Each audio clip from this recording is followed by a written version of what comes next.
Indonesian flight Garuda 421 എന്ന വിമാനം 31,000 അടി ഉയരത്തിലൂടെ സഞ്ചരിച്ചു കൊണ്ടിരിക്കുകയാണ്.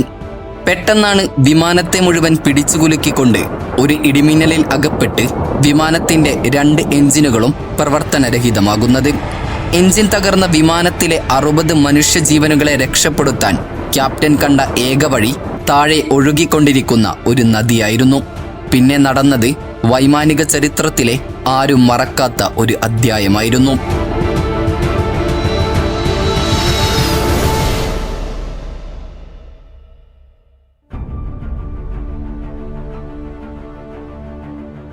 സമയം ഉച്ച കഴിഞ്ഞ് 12:55. ഗരുഡ ഇന്തോനേഷ്യ ഫ്ലൈറ്റ് 421 എന്ന വിമാനം എയർപോർട്ടിലെ ചെക്കിങ്ങുകൾ എല്ലാം പൂർത്തിയാക്കി സലേപ്പറങ് എയർപോർട്ടിൽ നിന്നും യോഗ്യകാർട്ടയിൽ സ്ഥിതി ചെയ്യുന്ന അഡിസുകിപ്റ്റോ ഇന്റർനാഷണൽ എയർപോർട്ടിലേക്ക് പറന്നുയർന്നു. ഫ്ലൈറ്റിൽ 54 പാസഞ്ചേഴ്സും 6 ക്രൂ മെമ്പേഴ്സുമായി 60 പേരായിരുന്നു ഉണ്ടായിരുന്നത്. വിമാനത്തിന്റെ ക്യാപ്റ്റൻ അബ്ദുൾ റസാഖ് എന്ന പൈലറ്റും ഫസ്റ്റ് ഓഫീസർ ഡിസറൂട്ട് ഹണ്ടോയോ എന്ന പൈലറ്റുമായിരുന്നു. ഇവർ 2 പേരും ആയിരക്കണക്കിന് മണിക്കൂറുകൾ വിമാനം പറത്തി പരിചയ സമ്പത്തുള്ളവരായിരുന്നു. എന്നാൽ വിമാനം പറന്നുയരുന്നതിന് മുൻപ് തന്നെ വിമാനം സഞ്ചരിക്കേണ്ട റൂട്ടിൽ ഇടിയും മിന്നലും മഴയും ഉണ്ടാകുമെന്ന് കാലാവസ്ഥ റിപ്പോർട്ട് ലഭിച്ചിരുന്നു. ഇന്തോനേഷ്യയിലെ കാലാവസ്ഥ പൊതുവെ ഇത്തരത്തിലായതിനാലായിരിക്കണം ഫ്ലൈറ്റ് ഓപ്പറേറ്റേഴ്സ് അതത്ര കാര്യമാക്കി എടുത്തില്ല. അങ്ങനെ വിമാനം അതിന്റെ ഇനീഷ്യൽ ക്രൂയിസിംഗ് ആൾട്ടിറ്റ്യൂഡായ 31,000 അടിയിലേക്ക് കുതിച്ചുയർന്നു.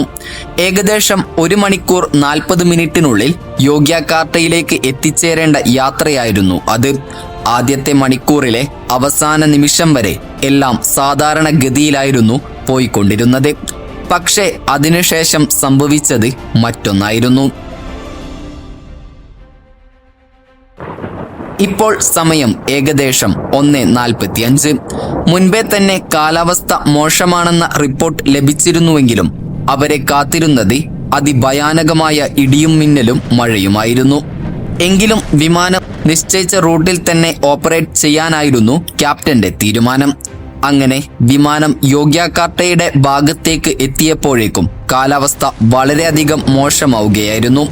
കൂടാതെ വിമാനം ക്യുമുലോണിംബസ് ക്ലൗഡ്സ് എന്ന് വിളിക്കപ്പെടുന്ന വളരെയധികം അപകടം നിറഞ്ഞ മേഘങ്ങൾക്കിടയിലേക്ക് പ്രവേശിക്കുകയുമായിരുന്നു. ഇത്തരം മേഘങ്ങളിൽ ശക്തമായ മഴയും ഇടിയും മിന്നലും കാറ്റും കാണപ്പെടാറുണ്ട്. അതിനാൽ തന്നെ വിമാനങ്ങൾ ഇത്തരം മേഘങ്ങൾക്കിടയിലൂടെ സഞ്ചരിക്കുന്നത് മരണതുല്യമാണ്. എന്നാൽ വിമാനത്തിലെ ഇന്ധനത്തിന്റെ ലഭ്യതക്കുറവും സമയവും കണക്കിലെടുത്ത് മറ്റൊരു വഴി സ്വീകരിക്കുന്നതിന് പകരം ആ മേഘങ്ങൾക്കിടയിലൂടെ സഞ്ചരിക്കാൻ തന്നെയാണ് ഫ്ലൈറ്റ് ഓപ്പറേറ്റേഴ്സ് തീരുമാനിച്ചത്. എന്നാൽ പെട്ടെന്നാണ് ആരും പ്രതീക്ഷിക്കാതെ വിമാനത്തിലേക്ക് ഡയറക്റ്റായി ഇടിമിന്നലേൽക്കുന്നത്. ക്യാപ്റ്റന്റെയും ക്രൂ മെമ്പേഴ്സിന്റെയും കണക്കുകൂട്ടലുകളെല്ലാം തെറ്റിച്ചുകൊണ്ട് വിമാനത്തിന്റെ 2 എഞ്ചിനുകളും പ്രവർത്തനരഹിതമാവുകയായിരുന്നു. ശക്തമായ രീതിയിൽ വെള്ളം എഞ്ചിന്റെ അകത്തേക്ക് കയറിയതായിരുന്നു വിമാനത്തിന്റെ എഞ്ചിൻ ഷട്ട് ഡൗൺ ആകുവാനുള്ള പ്രധാന കാരണം. എന്നാൽ ജെറ്റ് എഞ്ചിനുകൾ ഇടിയും മിന്നലും മഴയും തരണം ചെയ്ത് പ്രവർത്തിക്കാൻ കഴിയുന്ന രീതിയിലാണ് രൂപകൽപ്പന ചെയ്യപ്പെടാറുള്ളത്. പക്ഷേ അന്നത്തെ ഇടിയും മിന്നലും മഴയുമൊന്നും എഞ്ചിന് താങ്ങാൻ കഴിഞ്ഞിരുന്നില്ല. പെട്ടെന്ന് കോക്പിറ്റിൽ ഭയം പടർന്നു. വിമാനത്തെ പിടിച്ചു കുലുക്കുന്ന കാറ്റിന്റെയും ഇടിമിന്നലിന്റെയും ശബ്ദമായിരുന്നു അവിടെ നിറഞ്ഞിരുന്നത്. തുടർന്ന് പെട്ടെന്ന് തന്നെ പൈലറ്റ് എമർജൻസി പ്രഖ്യാപിക്കുകയും എഞ്ചിനുകൾ വീണ്ടും റീസ്റ്റാർട്ട് ചെയ്യാൻ ശ്രമിക്കുകയും ചെയ്തു. പഠിച്ച 18 അടവ് ശ്രമിച്ചെങ്കിലും എഞ്ചിൻ റീസ്റ്റാർട്ട് ചെയ്യുന്നതിൽ അവർ പരാജയപ്പെടുകയായിരുന്നു. പിന്നീട് അവർക്ക് മുൻപിലുണ്ടായിരുന്ന 2 മാർഗങ്ങൾ. ഒന്നുകിൽ എല്ലാ ശ്രമങ്ങളും അവസാനിപ്പിച്ച് മരണത്തിന് കീഴടങ്ങുക എന്നതും മറ്റൊന്ന് എല്ലാ ഭയത്തെയും അതിജീവിച്ച് വിമാനം ഫോഴ്സ് ലാൻഡിംഗ് നടത്തുക എന്നതുമായിരുന്നു. എന്നാൽ മരണത്തിന് കീഴടങ്ങാൻ അവർ തയ്യാറല്ലായിരുന്നു. പക്ഷേ യോഗ്യകാർട്ടയിലേക്ക് വിമാനം തിരിച്ചുവിടാനോ മറ്റൊരു എയർപോർട്ടിലേക്ക് എത്തുന്നതുവരെ വിമാനത്തെ നാവിഗേറ്റ് ചെയ്യലോ അസാധ്യമായ കാര്യങ്ങളായിരുന്നു. കൂടാതെ എൻജിൻ തകർന്നത് കൊണ്ട് തന്നെ വിമാനത്തിന്റെ ആൾട്ടിറ്റ്യൂഡ് പെട്ടെന്ന് തന്നെ താഴാൻ തുടങ്ങിയിരുന്നു. എല്ലാ പ്രതീക്ഷകളും അവസാനിക്കാൻ പോകുന്നു എന്ന് മനസ്സിലാക്കിയ സമയത്താണ് ക്യാപ്റ്റൻ അബ്ദുൾ റസാഖ് വിമാനത്തിന്റെ താഴെ നീണ്ടു നിവർന്നൊഴുകുന്ന ബെങ്കാവാൻ സോളോ റിവർ എന്ന നദി കാണുന്നത്. ആ നിമിഷമായിരുന്നു ആ വിമാനത്തിലെ 60 പേരുടെയും 2ാം ജന്മം തുടങ്ങിയ നിമിഷം.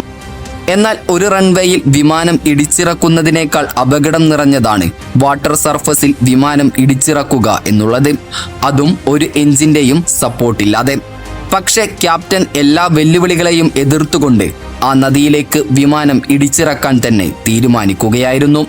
തുടർന്ന് ക്രൂ മെമ്പേഴ്സ് വിമാനം എമർജൻസി ലാൻഡിംഗ് നടത്താൻ പോവുകയാണെന്ന വിവരം പാസഞ്ചേഴ്സിനെ അറിയിച്ചു. സമയം ഏകദേശം 2:25.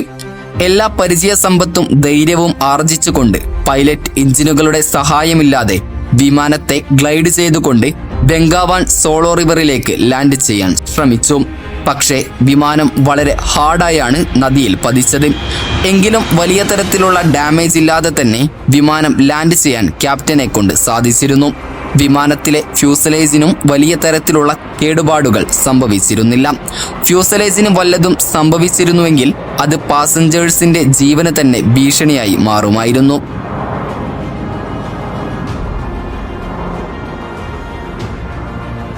താമസിയാതെ വിമാനത്തിന്റെ ക്യാബിൻ വെള്ളത്തിൽ മുങ്ങാൻ ആരംഭിച്ചിരുന്നു. എന്നാൽ പെട്ടെന്ന് തന്നെ പാസഞ്ചേഴ്സും ഫ്ലൈറ്റ് മെമ്പേഴ്സും രക്ഷാപ്രവർത്തനങ്ങൾ ആരംഭിച്ചു. കൂടാതെ വിമാനം ലാൻഡ് ചെയ്തതിന്റെ ശബ്ദം കേട്ടും മറ്റും ഓടിയെത്തിയ സമീപ പ്രദേശത്തെ നാട്ടുകാരും സമീപത്തെ ബോട്ടുകളും രക്ഷാപ്രവർത്തനത്തിനായെത്തി. വിമാനത്തിലെ 60-ൽ 59 പേരും രണ്ടാം ജന്മവുമായാണ് വിമാനത്തിൽ നിന്നും പുറത്തിറങ്ങിയത്. എന്നാൽ ഫ്ലൈറ്റ് അറ്റൻഡന്റ് ആയിരുന്ന ഗിറ്റ ലെസ്റ്റാരി എന്ന ധീര വനിതക്ക് രക്ഷാപ്രവർത്തനത്തിനിടെ ജീവൻ നഷ്ടമാവുകയായിരുന്നു. എന്നാൽ ഇത്രയും അപകടം നിറഞ്ഞ സിറ്റുവേഷനിൽ നിന്നും 59 പേരുടെ ജീവൻ രക്ഷിച്ച ഫ്ലൈറ്റ് ഓപ്പറേറ്റേഴ്സിന്റെയും പ്രത്യേകിച്ച് ക്യാപ്റ്റന്റെയും മനോധൈര്യം എടുത്തു പറയേണ്ടതാണ്. ഈ സംഭവത്തിന് ശേഷം ഇന്തോനേഷ്യൻ ട്രാൻസ്പോർട്ടേഷൻ സേഫ്റ്റി കമ്മിറ്റി, അതായത് NTSC, പ്രസ്തുത സംഭവത്തെക്കുറിച്ച് വിശദമായ പഠനം നടത്തിയിരുന്നു. അതിൽ അപകട കാരണത്തെക്കുറിച്ച് ചില കണ്ടെത്തലുകൾ നടത്തിയിരുന്നു.